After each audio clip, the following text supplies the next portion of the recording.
이런 사람들이 학습을 합니다. 이 사람 뭐 슬퍼하는 것 같은데 그런 공감에 대해서 학습을 하는 거죠. 머리가 나쁘지가 않습니다. 표면적으로 슬퍼하는 척 하는 것들을 연습을 하기도 합니다. 그런 부분에서 따라 하는 거죠. 중년이나 50대 이후에 더 위험한 건 안녕하세요. 저는 오늘정신건강의학과의 양용준 원장입니다. 쿠쿠닥스라고 하는 유튜브 채널을 운영하고 있습니다. 또한 이제 대한정신건강의학과 의사회에서 정책이사를 맡고 있습니다. 잘 부탁드립니다.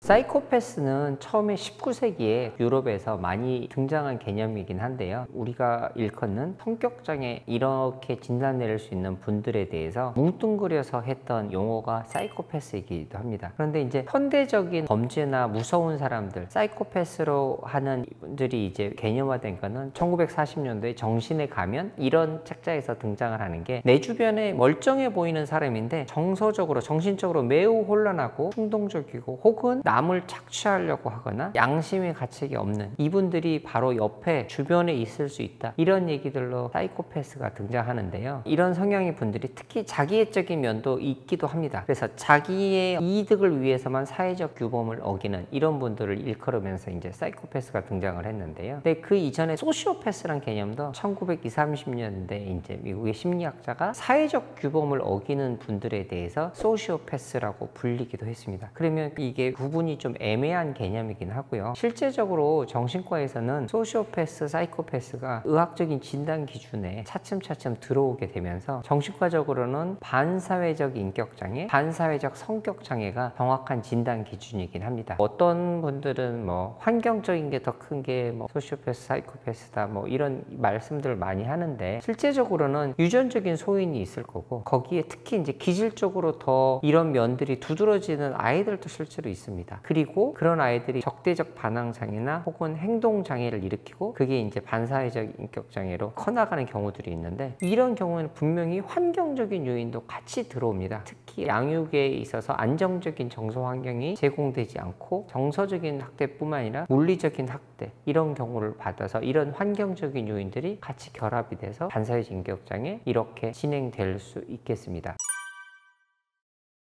기질적인 면들을 좀 보면 어떤 아이들은 남이 슬퍼하거나 이런 거를 봤을 때 뇌 기능 자체가 좀 다르기도 해요. 혹은 어떤 경우에는 남들이 웃을 때 따라서 웃지 않는 한 30배 이상 혼자 있을 때보다 더 많이 웃는다고 하는데 그런 것들도 잘 안 이루어지기도 해요. 그래서 이제 기질적인 면들을 보자면 실제로 이제 뇌 기능상에 있어서 어떤 정서나 불안이나 위험한 경우에 관할하는 그런 편도체 부분이나 변연계라고 불리는 그 주변 구조물들 혹은 요 앞에서 이성적으로 다루는 전두엽 부분에 이런 뇌 구조물에서 기능들이 좀 많이 다르고 정서적인 안정성을 다루는 세로토닌 이런 신경 전달 물질도 불균형이 있다, 이런 연구 결과도 많습니다. 그래서 이제 정신의학적 진단 기준에서 봤을 때 반사회적 성격장애는 사회적인 규범이나 기준을 어기는 겁니다. 그런 것들이 아무렇지도 않게 여겨지고 남을 속이고 사기적인 것들이 능하고 그 다음에 충동적인 경우들도 굉장히 많습니다. 갑작스럽게 욱하게 되면 이럴 일이 아닌데 그렇게 폭발하는 경우들도 있고요. 그 다음에 남에 대한 공격적인 것들이 굉장히 두드러집니다. 요즘은 물리적으로 공격을 강하지 않더라도 언어적이거나 뒤에서 숨어서 하는 이런 경우도 많이 있을 수 있겠죠. 그 다음으로는 다른 사람의 안전에 대해서 관심이 없습니다. 그래서 이제 다른 사람이 어떻게 되든 상관없이 하는 거죠. 그 다음에 가정경제를 이루거나 혹은 자기가 해야 될 일에 대해서 전혀 무책임합니다. 이만큼 해야 되는데 거기에 대한 어떤 책임감이 전혀 없죠. 마지막으로 자신이 잘못했던 거에 대해서 뉘우치거나 죄책감이 전혀 없습니다. TV에서 보면 범죄자들이나 무슨 흉악범이나 이런 경우에 어떻게 사람이 저럴 수가 있지? 라고 하는데 사람한테는 있는 기본적인 양심, 도덕관 이런 것들이 우리는 있어야 된다고 생각하는 게 전제인데 이분들은 그게 몽창 빠져 있는 거죠. 다른 사람에 대한 배려나 공감 혹은 다른 사람의 감정에 대해서 따라할 수 있는 이런 부분들이 아예 통째로 빠져 있습니다. 즉 양심이 없고 다른 사람에 대해서 착취적인 다른 사람들을 자기의 이득에 이용할 수 있는 도구로 보기 때문에 사람이 사람으로 안 보이는 거죠. 그러니까 그렇게 범죄를 저지르고 그 다음에 혹은 위험한 행동을 하거나 혹은 다른 사람들한테 그렇게 함부로 대하는 경우들이 있을 수 있겠습니다. 그런데 이제 이런 반사회적 인격 장애보다 더 이제 악질이라고 하는 이렇게 되는 경우가 이런 사람들이 학습을 합니다. 이 사람 뭐 슬퍼하는 것 같은데 남 따라 하는데 이거는 그런 공감에 대해서 학습을 하는 거죠. 머리가 나쁘지가 않습니다. 그래서 이럴 때 내가 웃지 않으면 남들이 나를 이상하게 생각하고 나를 경계하니까 그런 부분에서 따라 하는 거죠. 또 아주 깊이 정서적으로 공감을 하는 게 아니라 표면적으로 슬퍼하는 척 하는 것들을 연습을 하기도 합니다. 결국 이 사람들은 어떤 정서적인 거를 연습하고 그래서 학습을 하면서 대담하게 행동합니다. 그래서 두려움이나 위협에 전혀 굴하지 않고, 왜냐면 이분들은 그걸 담당하는 뇌 기능이 아예 다르니까요. 그래서 대담성을 특징으로 해서 두려움이나 경계하는 거 이런 거 없이 뻔뻔하게 어떤 행동을 해내가고 있고, 심지어는 사회적으로 남을 착취해서 성공한 사람들도 많이 있기도 합니다. 사이코패스의 성향적인 사람들을 위해서 이제 범죄 심리학자나 혹은 뭐 프로파일러들이 많이 이용하는 게 이제 사이코패스 진단 기준을 아예 만들었습니다. 아주 자신에 대해서 과대한 자존감이 있고 기생적으로 남을 이용하는 경우들도 굉장히 많습니다. 그리고 아주 두드러지게는 유창하게 말을 잘하는 걸 중요하게 생각하고 실제로 잘하고 표면적으로 굉장히 매력적인 사람들도 많습니다. 그래서 이런 항목들을 쭈루루 나열했을 때 이 사람은 체크리스트를 매겨서 총 항목이 20문항이 있고 0점에서 2점으로 하면 40점 만점 중에 영국에서는 25점, 또 미국에서는 30점 이상이 사이코패스의 진단 기준에 부합합니다라고 체크리스트를 활용하기도 합니다. 저희가 웃을 때 사실은 진짜 웃음하고 가짜 웃음이 있긴 합니다. 제가 진짜 웃었는지 가짜 웃었는지 어떻게 보실까요? 저희가 웃는 건 입이 웃는 건데 눈으로 웃는다는 표현들도 하시잖아요. 이게 맞습니다. 입꼬리와 눈도 살짝 감기면서 진짜로 이렇게 웃음이 가득한 그런 표정들, 이런 경우가 진짜 웃음인데 이런 경우에는 웃어야 돼. 이런 것들을 학습하면서 거짓으로 웃는 가짜 웃음을 보이는 경우들도 있습니다. 그런 경우에는 입꼬리만 올라가는 그런 웃음이 있습니다. 행동장애가 있거나 사이코패스적으로 보이는 경향을 가지고 있는 아이들 그룹과 보통의 아이들 그룹을 이제 뇌기능을 실제로 촬영을 했는데요. 슬픔이나 부정적인 이런 부분에서 같이 반응하지 않는 것뿐만 아니라 즐거운 부분에 있어서도 같이 반응을 하지 않고 다른 영역들, 뇌 기능들이 차이가 난다. 이런 연구들도 있습니다.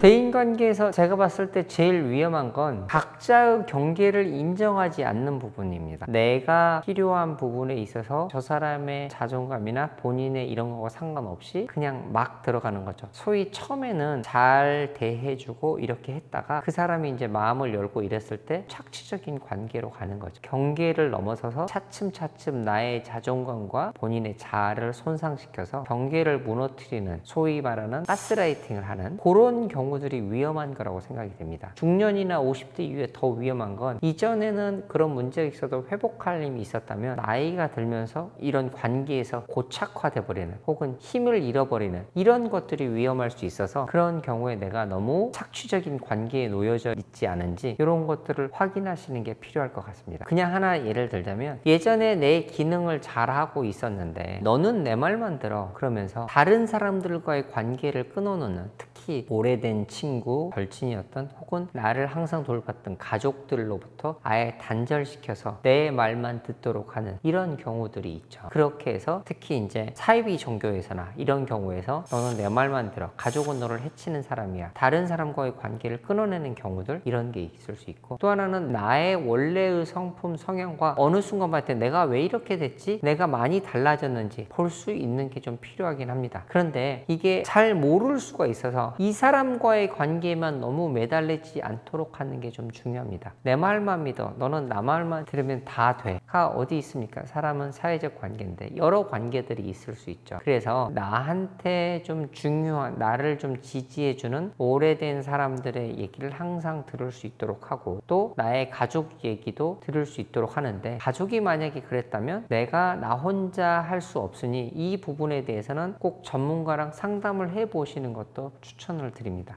왜냐면 내가 나 혼자 그 속에 빠져 있을 때는 뭐가 문제인지 그 안에서는 알 수 없거든요. 우물 속에 빠져 있을 때는 깜깜하기만 하니까 주변을 제대로 볼 수 없습니다. 이들이 이제 사실은 외모적이나 이런 걸로는 우리는 알 수 없고, 심지어는 외모적으로는 뛰어난 사람들이 많기도 합니다. 20, 30명을 죽인 연쇄살인마 테디 번지라고 하는 미국의 연쇄살인마는 실제로 보면 굉장히 잘생겼고 귀공자이고 로스쿨까지 다녔던 이런 사람이거든요. 그래서 외부적으로 보이는 게 중요한 요소는 아닙니다. 그러면 이 사람들을 어떻게 파악을 하느냐, 어떻게 행동하는지를 보는 거죠. 그래서 이들이 보이는 큰 행동 양태가 처음에는 굉장히 잘해주고 대단하십니다라고 이상화를 했다가 친해지거나 혹은 쓸모가 없어지면 완전히 나를 무시하거나 평가절하하는 이런 것들을 아주 이분법적인 방법을 쓰는 거죠. 이게 굉장히 유치한 거죠. 유치하다고 했던 거는 우리가 덜 큰 거죠. 이를테면 아이들은 엄마가 아무리 잘해줬어도 내 말 안 들었지만 엄마 싫어, 엄마 미워 이렇게 하잖아요. 그게 좋은 것도 싫은 것도 있고, 그거를 아울러 가면서 이 사람이 100% 좋을 수가 없는데 아주 흑백 논리, 이분법적인 논리로 접근을 하고, 처음에는 이렇게 다 해줄 것처럼 했다가 나를 버리게 하는, 혹은 이 과정에서 소위 가스라이팅을 하고 내 경계를 무너뜨리고 죄책감을 유발하게 하고, 또 어떤 경우는 연민의식을 좀 자꾸 자극을 해서 남을 돕고자 하는 착한 마음을 이용하기도 합니다. 그런데 특화되어 있으니 이들의 행동 양식이 그러지 않은지 파악하시는 게 좀 중요하겠습니다.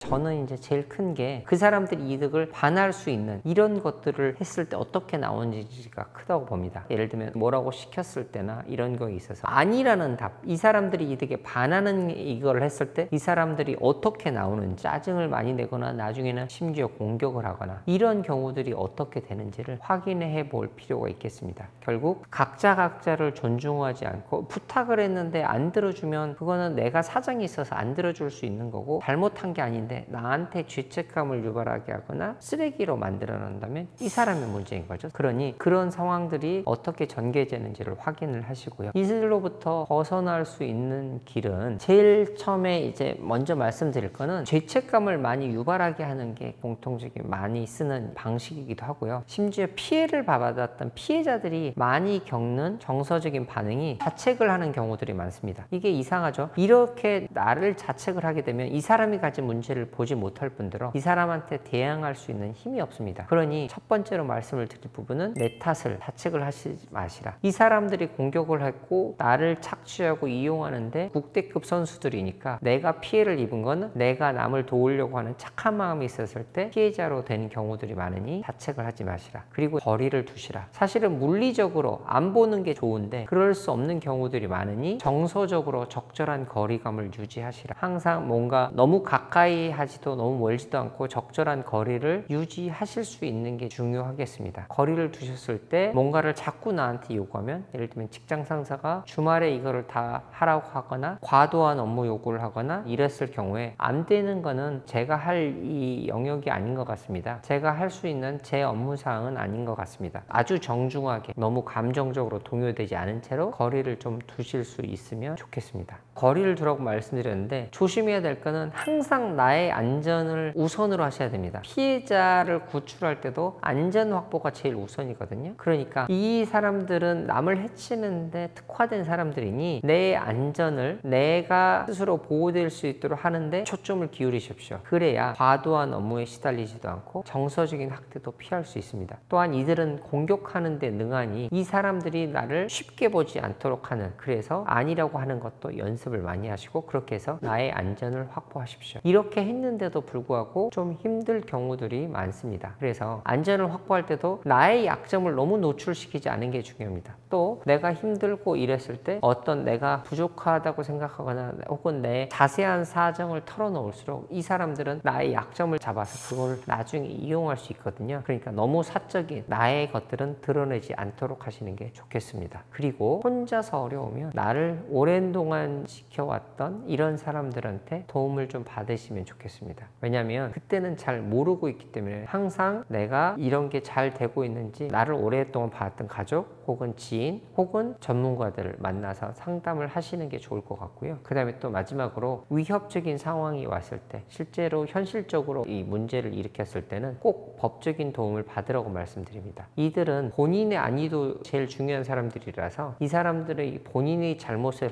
때 법적으로 문제가 생기면 자신도 피해를 입을 걸 알고 있기 때문에 항상 법적인 전문가의 도움을 받을 수 있으면 좋겠습니다. 어려움이 있으면 경찰이나 변호사 혹은 다른 기관들의 피해 범죄자 지원센터 같은 이런 도움을 받으실 수 있으면 좋겠습니다.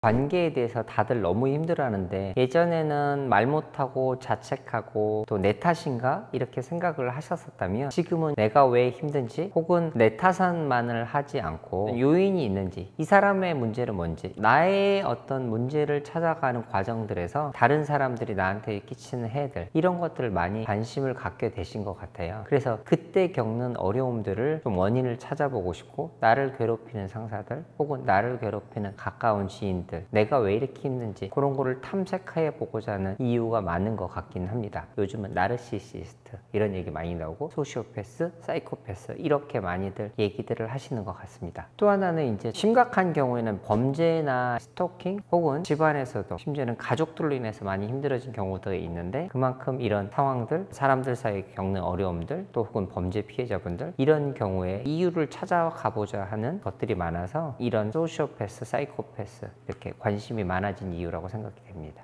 이런 분들에서 고생하시고 고민하신 분들이 많이 있습니다. 내 탓을 하지 마시라는 거 그거 중요하고요. 한동안 유행했던 얘기 있잖아요. 괜히 소고기 사주는 사람 조심하시라는 거. 물론 진심으로 잘해주는 경우도 있지만 과도하게 이상화하거나 이랬을 때는 다른 이유가 있는지 혹은 내가 그럴 만한 상황인지를 꼭 돌아보시라 그렇게 좀 말씀을 좀 드리고 싶습니다. 그리고 이거는 혼자 잘 안 되는 경우들도 많으니 꼭 주변의 도움을 같이 받아가시면서 하고 상담이든 전문가의 도움이든 주변 가족이든 지인의 도움을 같이 받으시고 정말로 이런 경우에 죽을 듯이 애를 써야 벗어날 수 있습니다. 그러니 안 된다고 생각을 마시고 꼭 도움을 받아가시면서 벗어나실 수 있기를 기원드리겠습니다.